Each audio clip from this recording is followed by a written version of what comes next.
নমস্কার বন্ধুরা, কৃষ্ণা রান্নাঘরে সকলকে স্বাগত জানিয়ে আজকে রান্নাবান্না শুরু করব। আর আমার হাতে আছে কাঁচা আম। কালকে প্রচণ্ড পরিমাণে আমাদের এখানে ঝড় বৃষ্টি হয়েছে, আর ঝড় বৃষ্টিতে প্রচুর আম কিন্তু ঝরে পড়েছে। এতদিন বৃষ্টি হয়নি বলে আমের বোঁটাগুলো শক্ত হয়নি, যার জন্য দেখুন কালকে ঝড়েতে বোঁটা সমেত কত আম ঝরে পড়েছে। আর এই আম দিয়ে আজকে কিন্তু আমি একটা কাঁচা আমের দুর্দান্ত আচারের রেসিপি আপনাদের সঙ্গে শেয়ার করতে চলেছি।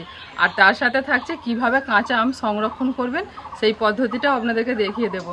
কারণ কাঁচা আম তো সারা বছর পাওয়া যায় না, এইটাই হচ্ছে কাঁচা আমের সিজন। কাঁচা আম সংরক্ষণ করে রাখলে সারা বছর সেটা দিয়ে আপনারা চাটনি বলুন, আমের ডাল বলুন, সেই সব বানিয়ে খেতে পারবেন। তো কীভাবে রাখবেন কাঁচা আম সংরক্ষণ করে সেটা দেখাবো। তো চলুন আজকে দুটো রান্না আপনাদেরকে দেখিয়ে দিচ্ছি। আর এই কাঁচা আম দিয়ে যে কত কি বানানো যায় তার নেই ঠিক। এই কাঁচা আমের সিজন থাকতে থাকতে সব রেসিপি আপনাদের সঙ্গে আমি শেয়ার করবো।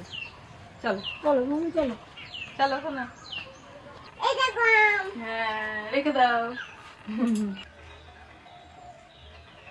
আজকে কাঁচা আম যেভাবে সংরক্ষণ করব তাতে কিন্তু ফ্রিজও লাগবে না আর কোনো রকম কেমিক্যালও লাগবে না। খুব সহজ একদম আমটা সংরক্ষণ করে রাখা, আর সারা বছর কিন্তু কাঁচা আম খেতে পারবে।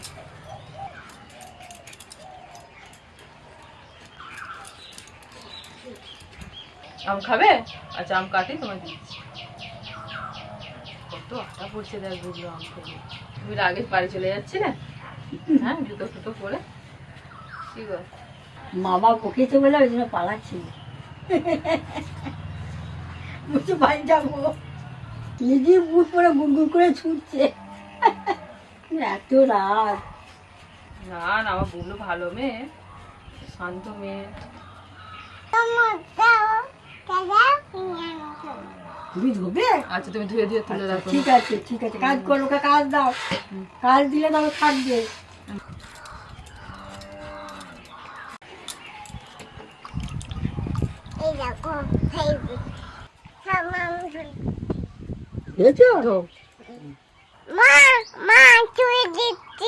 হ্যাঁ তোলো। মা তুই দিচ্ছি, মা তুই দিচ্ছি, মা তুই দিচ্ছি, খাবার তুই দিচ্ছি। আচ্ছা তোলো।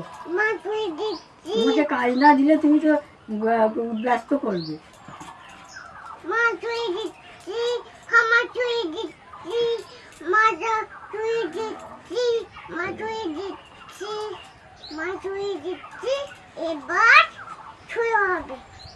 আমি হয়ে গেছে, এবার দাও। চলো চলো বাড়ি যাই, হয় দেখো ওইদিকে আকাশে মেঘ করেছে, মা রান্না করুক, আবার ঝড় ঝড় উঠে পড়বে। না তাড়াতাড়ি করে নাও, কি না আকাশে প্রচুর মেঘ ধরেছে।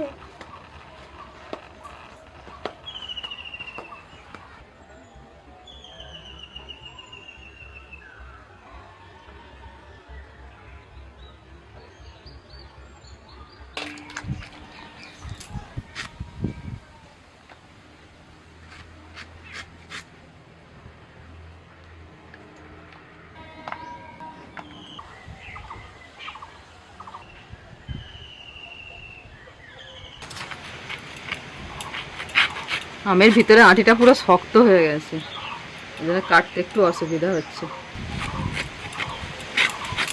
কিছু আম গোল গোল করে কেটেছি আর কিছু আমকে লম্বা লম্বা সরু সরু ফালি করে দিচ্ছি।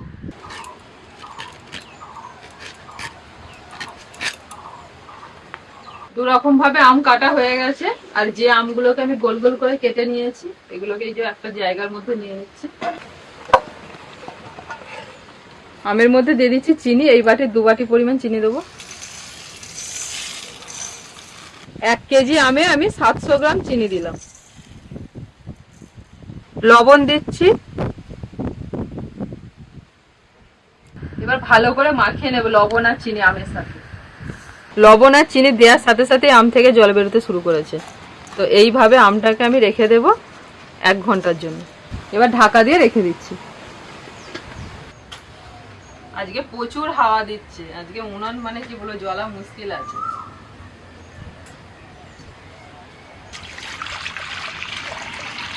জলের মধ্যে দিয়ে দিচ্ছি লবণ, এই চামচের 4 চামচ লবণ দিলাম। ঢাকা দিয়ে দিয়েছিলাম, জলটা ফুটে গেছে। 2 মিনিট মতো ফুটিয়ে দিয়ে আমি জলটাকে এবার নামিয়ে নিচ্ছি।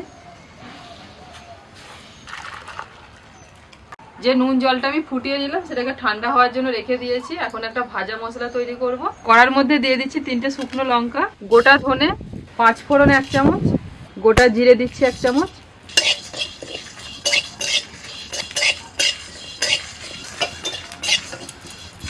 ভাজা মশলাটা হয়ে গেছে, নামিয়ে নিচ্ছি। আমটা ভিজিয়ে রেখে দিয়েছিলাম 1 ঘন্টা মতো, দেখুন কত জল বেরিয়েছে, চিনিটা গলে গিয়ে পুরো জল হয়ে গেছে।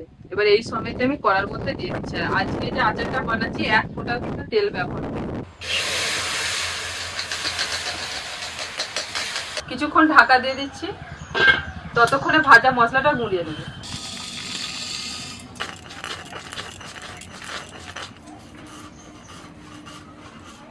মশলাটাকে খুব বেশি আমি গুঁড়ো করে নিয়ে একটু দানা দানা রেখে গুঁড়িয়ে নিয়েছি।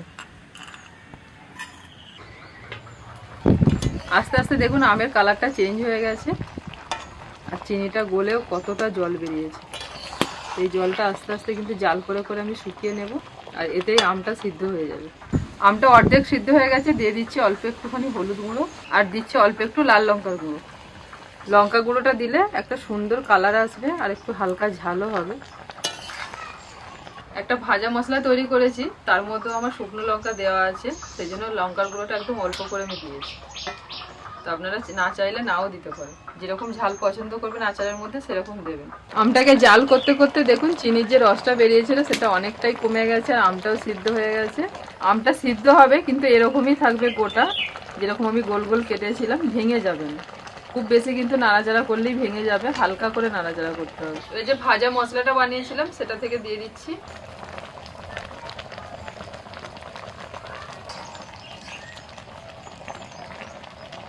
এইরকমই একটু পাতলা রেখে আমি নামিয়ে নিচ্ছি। চিনির রসটা এখন একটু পাতলা আছে, তো যত ঠান্ডা হবে এটা কিন্তু আরো গাঢ় হয়ে যাবে। আর একেবারে যদি শুকিয়ে নেন তখন কিন্তু পুরো সেই আঠালো হয়ে যাবে, তখন ভালো লাগবে না। এই আচারটা কিন্তু এইরকমই হবে, একটু পাতলা থাকবে। যে আমগুলোকে আমি লম্বা লম্বা করে কেটে নিয়েছিলাম, তো এবার সেই আমগুলোকে সংরক্ষণের জন্য আপনাদেরকে দেখাবো যে কিভাবে আম সংরক্ষণ করবে। এখানে একটা কাঁচের বয়াম নিয়েছি বা কাঁচের জার নিয়েছি, আর কাঁচের জারই কিন্তু নিতে হবে। এবার এর মধ্যে আমি আমগুলো ভরে দিচ্ছি।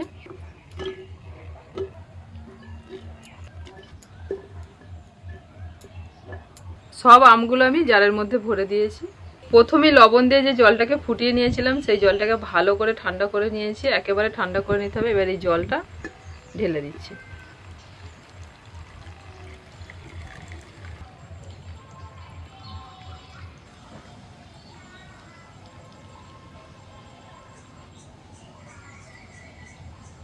একেবারে মুখ পর্যন্ত আমি জলটা দিয়ে দিয়েছি, যেন আমগুলো পুরোপুরি জলের মধ্যে ডুবে থাকে। এবার বয়ানের ঢাকনাটা বন্ধ করে দিচ্ছি। এইভাবে ভালো করে টাইট করে ঢাকনা বন্ধ করে রেখে দিতে হবে। এবার যখন আপনাদের মন চাইবে এখান থেকে আম বের করে আপনারা আম দিয়ে আমের চাটনি, আমের ডাল, যা খুশি রান্না করে খেতে পারেন। এই আম একদম সারা বছরে একই রকম থাকবে, পুরো কাঁচাই থাকবে। টক ঝাল মিষ্টি আমের আচার একদম রেডি। আর কত সুন্দর দেখতে হয়েছে দেখুন, দেখলেই পুরো একদম জিভে জল চলে আসবে। আর দুপুরে খাওয়া দাওয়ার পর শেষ পাতে যদি এরকম একটু আচার করে আর সাথে হচ্ছে একটু পাঁপড় ভাজা, ব্যাস আর কিচ্ছু চাই না। এরকম আচার করে রেখে দিলে বাড়িতে আর আলাদা করে চাটনি বানাতে হবে না, এতেই কিন্তু হয়ে যাবে।